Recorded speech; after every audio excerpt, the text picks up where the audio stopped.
Quelque chose a changé quand j'ai commencé à raconter mon histoire. Ils ne nous laissent rien faire. On se sent laid parce que c'est ce qu'ils nous font croire. Avoir de beaux cheveux ouvre de grandes perspectives. Pendant des siècles, le cheveu crépus a été moqué, rabaissé et perçu comme une anomalie. Il est devenu un symbole de discrimination et de honte, alimenté par des représentations dégradantes et des stéréotypes négatifs.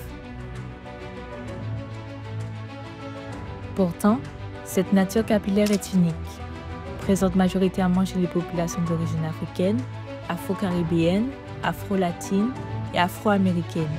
Elle se décline en une diversité fascinante, des boucles définies aux zigzags les plus serrés.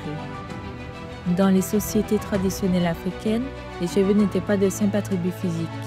Ils révélaient l'appartenance ethnique, le statut social ou encore l'âge. Mais l'histoire a pris un tournant sombre avec la traite transatlantique. Les esclavagistes, dans leur volonté de domination, ont privé les captifs africains de leur dignité en leur rasant la tête.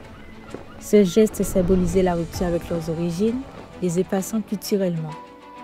Dans un monde où les standards européens dictaient la beauté, les cheveux crépus étaient perçus comme un signe de sauvagerie et d'infériorité, alimentant ainsi le rejet de soi au sein même des populations noires. L'abolition de l'esclavage n'a pas suffi à effacer ces traces. En 1785, le gouverneur de la Louisiane, Esteban Rodriguez Miro, impose la loi Tignon, obligeant les femmes noires à couvrir leurs cheveux pour ne pas éclipser la beauté des femmes blanches. Pourtant, être enceinte cette contrainte a un symbole d'élégance, nouant leur coiffe à un style et créativité. Malgré cette réappropriation, le texturisme et le colorisme ont persisté. Être plus clair de peau et avoir les cheveux lisses devenait un passeport social. Certains ont eu recours à des méthodes de transformation capillaire et de blanchissement de la peau, espérant ainsi gagner un semblant d'acceptation. L'industrialisation des 19e et 20e siècles a vu naître une industrie cosmétique afro-américaine. Avec la croissance de la classe moyenne noire, des produits visant à modifier la texture des cheveux sont apparus. Madame C.J. Walker s'est imposée comme pionnière des soins capillaires afro.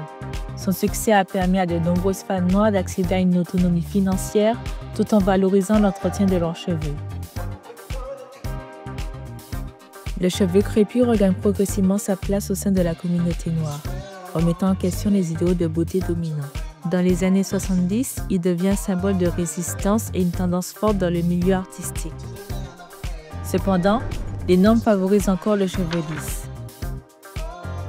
Les années 90 marquent une variété accrue de styles capillaires. Mais au début des années 2000, le défrisage atteint son apogée sous une pression sociale considérable.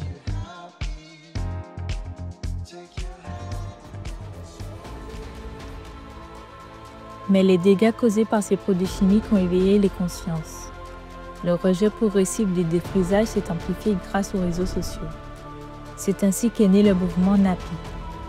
Cette vague de retour au naturel a permis aux cheveux crépus d'être revalorisés dans les médias et dans l'industrie capillaire.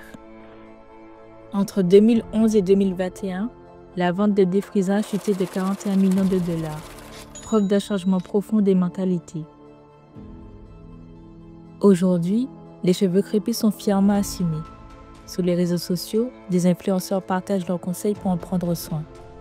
Des lois contre la discrimination capillaire ont vu le jour, comme en France le 28 mars 2024. Les représentations dans les films, les séries et même les jouets évoluent, permettant aux nouvelles générations de grandir sans avoir honte de leur identité. Les cheveux crépus ne sont pas une simple texture, ils sont un symbole de résilience et de force.